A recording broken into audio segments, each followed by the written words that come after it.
이틀에 걸쳐 강도 높은 검찰 조사를 받은 명태균 씨는 다시 한번 공천 개입 의혹을 부인했습니다. 아니 누구나 추천하는 거 아니에요? 누구나 사람을 추천하는 거 아닙니까? 자신의 공개된 녹취에 대해선 너스레 떨며 얘기한 것을 언론이 사실화해 얘기한다며 다른 의혹에 대해서도 선을 그었습니다. 하지만 예민한 질문이 이어지자 취재진을 향해 덜컥 화를 내고 언성을 높였습니다. 현금을 다 받아놓고 왜 지금 와서 계좌 추적을 하다고 말씀하십니까? 저 말씀 조심하게 하세요. 당신이 거짓 뉴스 보냈구나. 검찰은 명 씨를 상대로 김영선 전 의원의 공천을 대가로 9천만 원을 받았다는 정치자금법 위반 혐의에 대해 집중 조사한 것으로 전해졌습니다. 이로써 이번 사건의 핵심 관계자인 명 씨와 김 전 의원, 강희경 씨에 대한 조사는 일단락됐지만 검찰의 대질신문 등 추가 조사 가능성은 남아 있습니다. 진술들이 서로 엇갈리고 있어 신빙성을 따져봐야 하기 때문입니다. 또 명 씨가 대선 기간에 걸쳐 사용한 휴대전화 세대를 폐기한 부분에 대해 검찰이 어떻게 판단할지도 중요한 부분입니다. 검찰은 수집한 증거를 토대로 분석 작업을 거친 뒤 조만간 명 씨에 대해 구속영장을 청구할 것으로 보입니다. 12시간에 걸친 2차 조사를 마치고 검찰청사를 나온 명태균 씨는 자신의 혐의 전부에 대해 재차 부인했습니다. 자신이 쓰던 휴대전화 세대를 모두 버려 증거인멸 의혹이 불거진 점에 대해 필요 없었기 때문이라고 주장했습니다. 포렌식을 할 수가 없다, 열 수가 없다. 그래서 필요가 없다. 그래서 저희가 갖다 버린 거예요. 윤석열 대통령 부부와 소통하면서 공천에 관여한 것 아니냐는 의혹에 대해서는 단순 추천이라며 기존 입장을 되풀이했습니다. 누구나 추천하는 거 아니에요? 누구나 사람을 추천하는 거 아닙니까? 대통령 부부와 관련한 자신의 녹취가 공개된 것에는 너스레던 것뿐이라고 해명했습니다. 김영선 전 국민의힘 의원과 지방선거 예비 후보들의 공천을 대가로 돈을 받은 혐의도 단돈 1원도 받은 게 없다며 이틀째 선을 그었습니다. 하지만 불리한 질문이 나오자 명 씨는 날선 반응을 보였습니다. 현금을 다 받아놓고 왜 지금 와서 계좌 추적을 하다고 말씀하십니까? 저 말씀 조심하게 하세요. 명 씨를 향한 질문들이 이어지자 기자를 향해 고성을 지르며 불만을 표시하기도 했습니다. 당신이 거짓 뉴스 보냈구나. 검찰은 명 씨를 비롯해 이번 사건 주요 피의자들에 대해 구속영장을 청구할지 검토하는 것으로 알려졌습니다. 앞서 리포트에서 잠깐 봤는데 명태균 씨하고 취재진하고요. 언성이 높아지는 일이 벌어졌어요. 이유가 뭐였습니까? 네, 지금 명태균 씨가 연루된 의혹은 한두 가지가 아니죠. 예.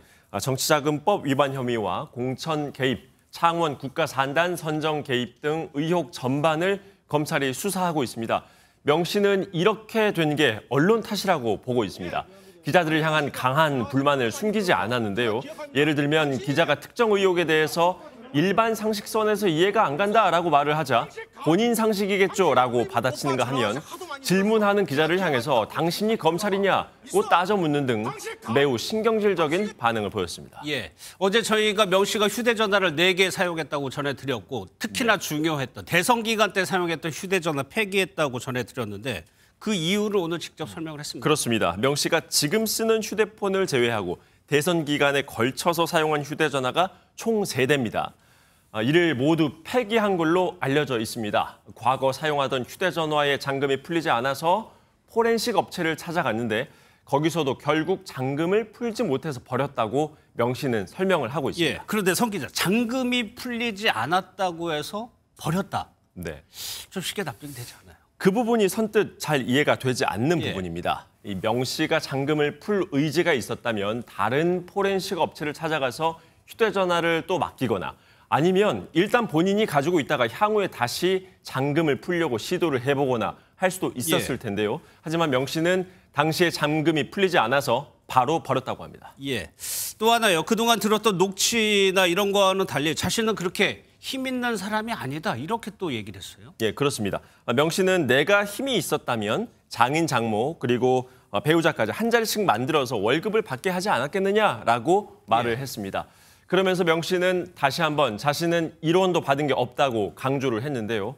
검찰이 계좌 추적 전문가까지 투입해서 조사를 하고 있는 만큼 명 씨가 직접 돈을 받아 챙겼는지 여부는 곧 판가름 날 것으로 보입니다. 예, 검찰이 명 씨를 2번 불러서 조사를 했습니다. 추가로 또 부를 가능성도 있습니다. 일단 어제 조사로 명 씨 소환은 일단락된 걸로 보입니다. 예. 명 씨에 대한 구속영장 청구 여부가 이제 관심인데요. 휴대폰을 폐기한 이유에 대해서 명 씨의 설명을 검찰이 어떻게 판단할지가 중요해 보입니다. 바로 증거인멸 여부의 핵심적인 문제이기 때문인데요. 검찰이 늑장 수사 비판을 받았던 만큼 최대한 빠른 시일 내로 명 씨에 대한 구속영장 청구 여부를 결론을 낼 것으로 보입니다. 알겠습니다. 명태균 씨의 공천 개입 의혹 한가운데는 여론조사기관 미래한국연구소가 있습니다. 김영선 전 의원과 지방선거 예비 후보들이 수억 원을 연구소로 보냈고 이 돈이 공천의 대가로 명 씨에게 흘러들어갔다는 게 의혹의 핵심입니다. 그런데 검찰 수사팀이 명 씨는 연구소 대표가 아니란 대화가 담긴 녹취록을 확보했습니다. 지난해 7월 16일 명 씨가 당시 연구소 대표였던 김태열 소장과 나눈 대화 녹취록입니다. 내용을 보면 명 씨가 미래한국연구소는 본인 것이냐 수차례 묻고 김 소장은 그렇다고 답합니다. 명 씨는 묻는 것만 답하라, 자꾸 딴소리 하냐며 김 소장의 말을 중간에 끊기도 합니다. 당시 자리에는 김 전 의원과 회계 담당자 강혜경 씨가 함께 있었습니다.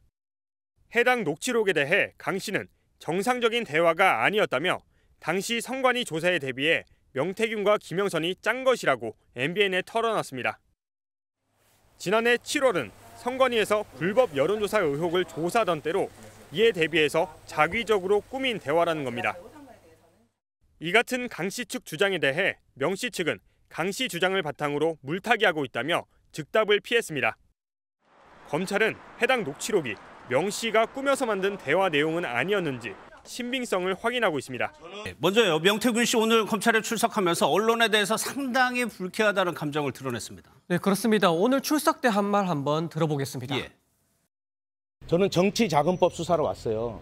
대통령하고 여사하고 나눈 가십거리가 본인들한테 그렇게 중요합니까? 언론의 정도를 좀 걸으십시오.